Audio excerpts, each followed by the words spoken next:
सुबह के 6 बजे अगर ये मेरी प्यारी सी बिटिया रानी उठ गई तो अच्छे से सुबह हो गया और आदि का पढ़ाई भी अच्छे से हो गया। तो आज का ब्लॉग शुरू करते हैं मॉर्निंग से। सुबह 6 बजे से स्टार्ट हो गया ब्लॉग और अब मैं जा रही हूँ खाना बनाने के लिए। तो आपने तो देख लिया इधर बालकनी में मेरे हस्बैंड अभी क्या कर रहे हैं जी, सूर्य भगवान को जल चढ़ा रहे हैं।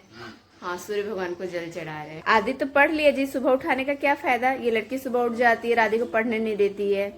ये जो साइड की जो बड़े बड़े बाल हैं मुझे पता कैसे लग रहे हैं, मुझे लग रहा है ना कि सिंग नहीं, कान, पता नहीं कौन सा जानवर का कान जैसा लग रहा है। इधर से ऐसे निकला हुआ, इधर से ऐसे निकला हुआ। मैं क्लिप ढूंढ रही हूँ कि इसको मैं इधर से समेटूं, इधर से समेटूं, पर मुझे क्लिप मिल ही नहीं रहा है। खैर अब मैं जा रही हूँ खाना बनाने के लिए। ये बन रही है तोरई की सब्जी। इधर मैं आटा गूंथ करके रख। लाडो भैया, भैया को परेशान ना करो, छोड़ो उसको, पढ़ाई करने दो। तुम भी अपना पढ़ाई करो, जाओ सो जाओ, नहीं तो बुक गुम नहीं है, इसका होमवर्क करने का कहाँ है। वो पढ़ाई नहीं करती, बोलती है हमको पढ़ना अच्छा नहीं लगता है। जाओ बुढ़िया, भैया को छोड़ो। लड़की सुबह उठती है ना, सबको परेशान करके रखती है। तुम सोती है ना लेट तक, वही ठीक है। सुबह सुबह उठने के लिए कौन बोला था तुमको? क्यों उठी? तुम 9 बजे उठती है ना, वही सही रहता है। भैया को भी पढ़ने नहीं देती है। हाँ, छोड़ो भैया को, वहां से छोड़ो, इसको पढ़ने बैठाना पड़ेगा। चलो पढ़ने बैठोगी। लाडो बार बार आदि को पढ़ने से परेशान कर रही है, जबकि मैं किचन में बना रही हूँ खाना, लेकिन मुझे मजबूरी में उठ के आना पड़ रहा है। लेकिन नहीं हो रहा है। ये सुबह का ब्लॉग है, इतनी अर्ली मॉर्निंग्स, पूरे लोग घर के एक्टिव हो गए हैं। थोड़ी देर के बाद हस्बैंड भी चले जाएंगे, मैं अपनी किचन का काम समटा लेती हूँ, उसके बाद आप लोगों से बात करती हूँ।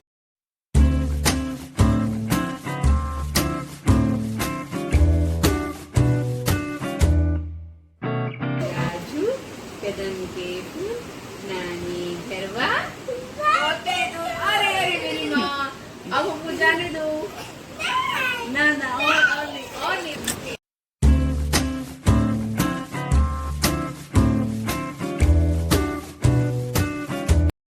10 बजे लाडो को उसके स्कूल छोड़ करके मैं रिटर्न आती हूँ ना, तो नारियल पानी मैं ज़रूर लेती हूँ। तो ये भैया देखिए इतनी बारिश में भीगते हुए नारियल पानी बेच रहे हैं, कोई छाता वगैरह उनके पास नहीं था। देख के बड़ा माया आ रहा था, कितनी हेवी रेन हो रही है। 2-3 दिन से नॉन स्टॉप मुंबई में बारिश हो रही, बहुत ज़्यादा हेवी रेन। तो नारियल पानी वगैरह ले ली। और ये है शाम के टाइम का, आप देख रहे होंगे मैं डिनर में चावल बना रही हूँ, क्योंकि सुबह भी नाश्ते में रोटी था, दोपहर में भी रोटी था। तो एक टाइम तो चावल हमें तो चाहिए ही होता है। तो सोचे कि चलो चावल ही रात को बना लेते हैं, क्योंकि दिन में चावल हम लोग आजकल नहीं बनाते, रात के टाइम पे चावल, क्योंकि बच्चों को भी चावल पसंद है, हस्बैंड को भी चावल पसंद है, और सच बताऊं तो मुझे भी चावल पसंद है।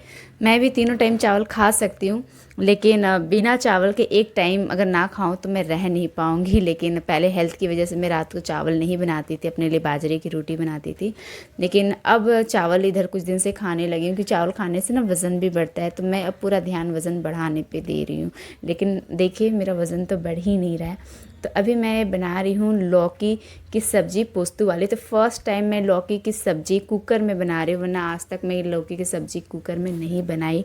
जब लौकी कटिंग कर रही थी ना, तो मुझे ऐसा लगा कि इसको बनने में मतलब बहुत ज़्यादा टाइम लगने वाला है, सीजने में थोड़ा सा कड़ा कड़ा लग रहा था। तो लगा कि चलो आज कुकर में ट्राई करते हैं, कढ़ाई में बहुत टाइम लग जाएगा सीझने में। हम लोग सीझना वर्ड इस्तेमाल करते हैं, आप लोग पता नहीं कौन सा इस्तेमाल करते हैं, कमेंट बॉक्स में बताइएगा। ये हम लोग साइड का गाँव का भाषा है। तो यहाँ पे मैं हल्दी नमक वगैरह डाल दी हूँ, और मैं गज़ल सुन रही हूँ साथ ही साथ। आप भी थोड़ा सा सुन लीजिए।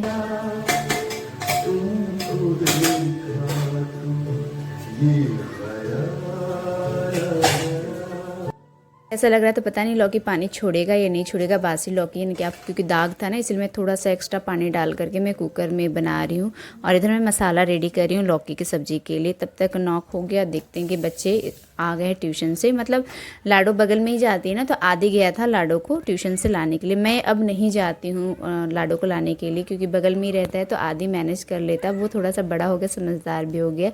लेकिन लाडो को देखिए यहाँ पे मनमानी, वो आई है ट्यूशन से और आते के साथ बैग है ना नीचे ज़मीन में फेंक दी। तो मैं उसे वही कह रही थी कि तुम ज़मीन में क्यों फेंकती हो, जहाँ पे रहना चाहिए वहाँ पे रखा करो। तो वो आते के साथ वो दिखा रही, मम्मी देखो मैं ये पढ़ाई की हूँ और ये मुझे होमवर्क ट्यूशन में मिला है। स्कूल से और ट्यूशन से आकर के वो हमेशा दिखाती कि आज उसने क्या क्या पढ़ाई की, मुझे पूछने की ज़रूरत महसूस नहीं होती। अब वो आ गई है तो मैं जहाँ जहाँ जाऊँगी लाडो तो मेरे पीछे पीछे रहेगी, और किचन में तो उसको मेरे साथ रहना बहुत पसंद है। तो इधर लौकी सीज गई, इसलिए मैं उसको नीचे उतार दी हूँ, और चावल एक तरफ तो बन ही रहा है। तो मैं यहाँ पे मसाला रेडी कर रही हूँ, थोड़ा सा पानी डाल दी, पोस्तू उसमें मैं डाली हूँ, और उसमें मैं डाली हूँ लहसुन और हरी मिर्च। अब मैं उसको मिक्सी में पीसूँगी, लेकिन तब तक यहाँ पे चावल बन चुका था, तो इसीलिए मैं टोप एक छोटा सा निकाल रही हूँ यहाँ पे, ताकि मैं उसमें चावल का पानी अलग कर दूँ। तो वही मैं कर रही थी। और यहाँ पे देखिए मसाला है, पोस्तू, पानी, लहसुन और मिर्ची। तो जितना तीखा चाहिए उतना मिर्ची देते हैं, तो सिर्फ 3 मैं मिर्ची दी हूँ ताकि बच्चों को ज़्यादा तीखा ना लगे, वरना मेरा बस चले तो कम से कम 6-7 मिर्ची तो मैं ज़रूर दूँगी। तो पीस करके पोस्तू ऐसा दिखता है। और इधर मैं अब कुकर खोल ले रही हूँ। तो लौकी ये देखिए सीज गया, मतलब कम सीज आता ना तो फिर से एक बार मैं चढ़ा दी थी, और क्योंकि मैं बोली थी ना कि इसको सीजने में ज़्यादा टाइम लगेगा, उसको देख के लग रहा था। तो फिर मैं यहाँ पे पोस्तू डाल दी हूँ, और पोस्तू डाल करके मुझे फिर लग रहा था कि मैं 1-2 सीटी और लगा दूँ, तो सीजने में बहुत टाइम लग रहा था। तो इधर हस्बैंड भी तब तक आ चुके थे और मेरा खाना बन के रेडी हो चुका था। तो हस्बैंड बहुत खुश हो गए कि अच्छा साड़ी पहनी, ऐसे बीच बीच में साड़ी पहन के सरप्राइज़ दिया करो। तो मैं वही मुस्कुरा रही थी कि एक्चुअली मुझे ना रील्स बनाना था, उसके लिए मैं साड़ी पहनी थी। मैं बोली ठीक है, मैं रेगुलर पहना करूँगी। उनको बहुत पसंद है कि मैं साड़ी पहनूं, और उनके लिए मैं पहनती हूँ। मुझे कुछ खास ज़्यादा साड़ी पहन के घर में रहना बिल्कुल पसंद नहीं है। बहुत से हाउसवाइफ को घर में फ्री रहना पसंद है, बाहर जाओ किसी फंक्शन में तो चलेगा। तो बस लौकी, पोस्तू और चावल और दाल वगैरह कुछ भी नहीं बनाई हूँ, क्योंकि दाल की ज़रूरत महसूस नहीं होती है। पेट पूरा टंच हो गया है, मतलब इतना फुल हो गया ना, इसलिए सोच रही हूँ सबसे पहले तो मैं वज्रासन में बैठूंगी आराम से। ये देखिए मैं वज्रासन में बैठूंगी आराम से 10 मिनट। लाडो बोली है कि मम्मी अभी हमको नहीं खाना है, पेट उसका भरा हुआ, कुछ देर पहले ही कुछ खाई थी ना इसीलिए, वरना मैं वज्रासन ही में बैठी रहती और उसको खाना खिला देती। तो वज्रासन करने के बाद मैं साड़ी चेंज करूँगी ताकि मैं फ्री महसूस करूँ, और उसके बाद मैं लाडो को खाना खिला करके बर्तन वगैरह धो दूँगी। सारे काम हो गए हैं, लाडो को भी हस्बैंड ही खाना खिला रहे हैं। तो मैं यहाँ बर्तन धो रही हूँ, और बर्तन धोते से मेरा कपड़ा ज़रूर गीला होता है, नल बहुत पीछे मुझे झुक करके बर्तन धोना पड़ता है। तो इसका उपाय अभी तक हम लोग नहीं निकाले हैं, और इधर ला करके बर्तन रख दिए जिस बर्तन में लाडो को खाना खिला रहे थे। हो गया सारा काम खत्म, अब मुझे बहुत अच्छा फील हो रहा है। और ये जो फ्राइडे नाइट होता है ना, वो मुझे सबसे ज़्यादा अच्छा लगता है, क्योंकि पता होता है कि सैटरडे संडे छुट्टी है। हस्बैंड का भी ऑफिस में छुट्टी रहता है, दोनों बच्चों के स्कूल भले अलग है पर दोनों के छुट्टी रहते हैं सैटरडे संडे। यहाँ पे तो सैटरडे भी छुट्टी रहता है बच्चों का भी। तो फ्री माइंड हो जाती हूँ कि हाँ अगले दिन सुबह उठ करके किसी को टाइमली टिफिन दे करके ऑफिस नहीं भेजना है, बच्चों को हड़बड़ी में तैयार करके स्कूल नहीं भेजना है, बच्चों को ट्यूशन नहीं भेजना है। एकदम आराम से रिलैक्स माइंड में रहती हूँ कि अगले दिन तो कोई भागम भाग नहीं, क्योंकि मेरे को ना बाहर बार बार जाना टाइमली, मुझे वो सच में बिल्कुल अच्छा नहीं लगता। मजबूरी से ही मैं बार बार जाती हूँ। वो टाइमली अपने मन के हिसाब से अगर बाहर जाओ तो समझ में आता है, पर ये टाइम बन जाता है ना कि इतने बजे स्कूल लेके जाना है, इतना टाइम हो गया है तो मुझे बच्चे के स्कूल से लाना है। कभी कभी ना माइंड से आउट हो जाता है कि हाँ टाइम हो गया बच्चे के स्कूल से लाना है, तो मैं अलार्म फिक्स करके रखी हूँ, जो मेरा अलार्म बजते रहता है कि इतना बज गया अब मुझे निकलना होगा बच्चों को स्कूल से लाने के लिए। तो अलार्म मैं सेट करके रखी हूँ। तो नेक्स्ट ब्लॉग में आप लोगों से मिलती हूँ। आपको ये ब्लॉग कैसा लगा, बहुत छोटा सा ब्लॉग है। मिलते हैं नेक्स्ट ब्लॉग में। अपना ख्याल रखिएगा। Tata bye bye, take care.